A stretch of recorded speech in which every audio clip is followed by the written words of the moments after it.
Hello, আসসালামু আলাইকুম guys. আজকে আমি খুব সুন্দর একটি জায়গায় ঘুরতে আসলাম।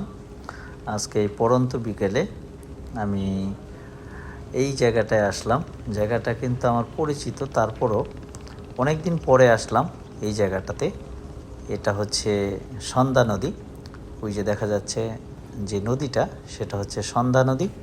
আর এই সন্ধ্যা নদীর পাড়ে আজকে অনেক দিন পরে ঘুরতে আসলাম। তবে এই জায়গাটা কিন্তু এখন নতুন করে নামকরণ করা হয়েছে। চলে আসলাম মিনি কুয়াকাটা। আসলে এটা কি কুয়াকাটা, কুয়াকাটার কোনো ইফেক্ট আছে এখানে? এটা মিনি কুয়াকাটা কিভাবে হলো আমি জানি না, নিজেও জানি না। এটা নাকি মিনি কুয়াকাটা।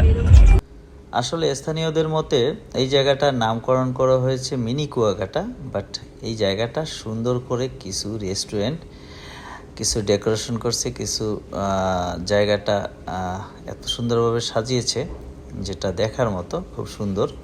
অবসর কাটানোর মতো একটি জায়গা, যেখানে ঘুরতে আসলে আপনার মন অবশ্যই ভালো হয়ে যাবে। আর এই জায়গাটায় আপনি ঘুরতে আসলে আপনি পেয়ে যাবেন দুটো খুব সুন্দর রেস্টুরেন্ট নদীর পাশে, এবং বসার জায়গাগুলি খুব সুন্দর করে সাজিয়েছে। তো নদীর পাশে এই দু তিনটা রেস্টুরেন্ট এই জায়গাটার পরিবেশটাই অন্যরকম করে ফেলছে, যার কারণে অনেক পর্যটক বা অনেক লোকজন এখানে ঘুরতে আসে। এই যে বসার মতো কি সুন্দর করে নদীর পাড়ে বসার যে ব্যবস্থাগুলি করেছে, সুন্দর টং ঘরের মতো, এইগুলি আমাকে খুবই আকর্ষণ করেছে। আমি খুবই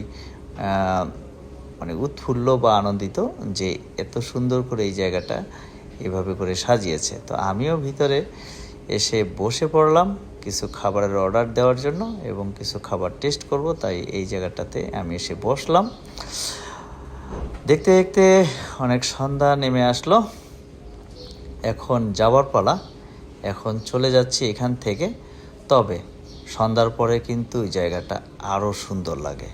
খুব সুন্দর করে লাইটিং করা হয়েছে এবং নদীর পাশে যেই বসার জায়গাগুলি করেছে, টংঘরগুলি, সেগুলি লাইটিংয়ে এত সুন্দর লাগছিল যে সন্ধ্যার পরের এই জায়গাটার ভাইবটা একদম টোটালি ডিফারেন্ট। সো অনেক সুন্দর একটি জায়গা আজকে বিকেলে এক্সপ্লোর করলাম, ঘুরতে আসলাম। সো সবাই ভালো থাকবেন, সুস্থ থাকবেন। বাই বাই, টাটা, আসসালামু আলাইকুম।